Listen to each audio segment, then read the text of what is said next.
Hello बच्चों, कैसे हो आप सब। आई होप आप सब अच्छे होंगे। आज हम एक पाठ पढ़ने वाले हैं जिसका नाम है चिड़ियाघर की सैर। तो बच्चों, चिड़ियाघर तो आपने देखा ही होगा। चिड़ियाघर क्या होता है? जिसमें बहुत सारे पशु पक्षियों को हम एक साथ देख सकते हैं। ठीक है बच्चों, तो इस चैप्टर में जो बच्चे चिड़ियाघर की सैर करने जाते हैं वो बताया गया है। तो आइए हम आगे चैप्टर शुरू करते हैं। इस पाठ का क्या उद्देश्य है? इस लेख में बच्चों को चिड़ियाघर के बारे में जानकारी दी गई है। चिड़ियाघर में हम सब एक साथ कई जानवरों को देख सकते हैं। प्रार्थना सभा के बाद कक्षा में मैडम जी ने बताया कि कल हम सब पिकनिक पर जाएंगे। इस बार हम सब चिड़ियाघर देखने चलेंगे। मैडम की बातें सुनकर बच्चे बहुत खुश हुए। अब जब आपकी कक्षा की प्रार्थना सभा होती है उसके बाद आप कहाँ जाते हो? कक्षा में जाते हो। कक्षा में मैडम क्या बताती हैं बच्चों को कि कल हम सब पिकनिक जाएंगे। कहाँ जाएंगे पिकनिक? चिड़ियाघर। ठीक है, चिड़ियाघर देखने जाएंगे। तो बच्चे जो हैं ये सुनकर बहुत खुश हो जाते हैं। मयंक ने पूछा, मैडम जी क्या चिड़ियाघर में चिड़ियाँ रहती हैं? मैडम जी को हंसी आ गई। फिर उन्होंने बताया, नहीं बेटा, चिड़ियाघर में कई प्रकार के पशु पक्षी प्रदर्शन के लिए रखे जाते हैं। तो अब एक बच्चा पूछता है कि क्या चिड़ियाघर में चिड़िया होती है? तो मैडम को हंसी आ जाती है। मैडम क्या कहती है, नहीं नहीं, चिड़ियाघर में तो बहुत सारे पशु पक्षी जो हैं प्रदर्शन के लिए मतलब दिखाने के लिए रखे जाते हैं। दूसरे दिन मैडम के साथ बच्चे चिड़ियाघर जा पहुंचे। बड़े से पिंजरे में तरह तरह के पक्षी थे। हरे तोते तो बच्चों ने पहले भी देखे थे, परंतु सफ़ेद और लाल पीले तोते देखकर वे सब हैरान रह गए। रंग बिरंगे चिड़ियों को देखकर वे मुग्ध हो गए।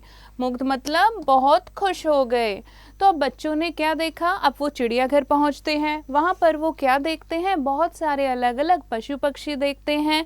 और हरे रंग के तोते तो हम सब ने देखे हैं, लेकिन चिड़ियाघर में सफ़ेद रंग के तोते देखकर और लाल रंग के पीले रंग के तोते देखकर बच्चे बहुत हैरान हो जाते हैं, बहुत आश्चर्यचकित हो जाते हैं कि ऐसे भी तोते होते हैं, और वो बहुत खुश हो जाते हैं। आगे बढ़ते हैं। वहाँ शेर, भालू, चीता, बंदर, हाथी, हिरन, गैंडा, मगरमच्छ, सांप, अजगर, बतख, मोर आदि कई तरह के पशु पक्षियों को बाड़ों और पिंजरों में बंद करके रखा गया था। जिराफ की लंबी गर्दन देखने के लिए बच्चों को अपनी गर्दनें भी ऊंची करनी पड़ रही थी।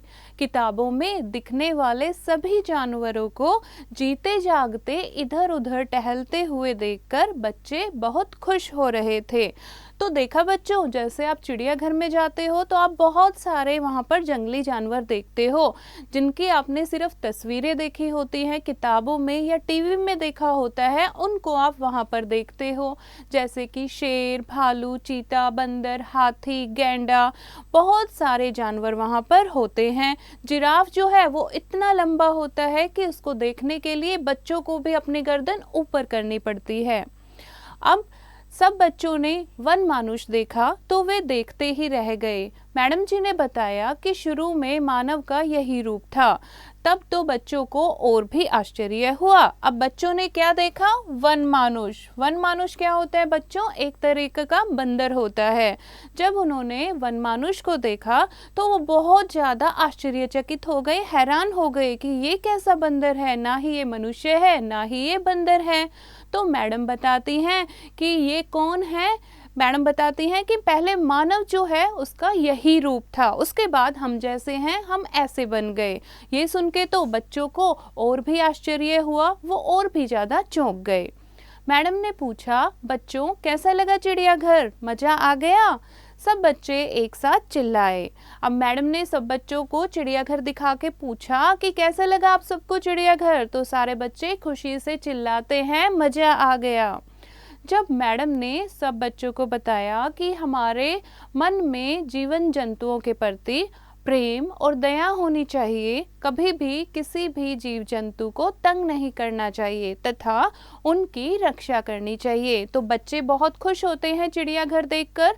तो उनकी मैडम क्या कहती हैं कि बच्चों, जैसे हमने चिड़ियाघर में जंगली जानवरों को देखा तो उनके लिए हमारे दिल में प्यार होना चाहिए, दया होनी चाहिए, हमें उन्हें तंग नहीं करना चाहिए, हमें उन्हें मारना नहीं चाहिए और हमें उनकी रक्षा करनी चाहिए।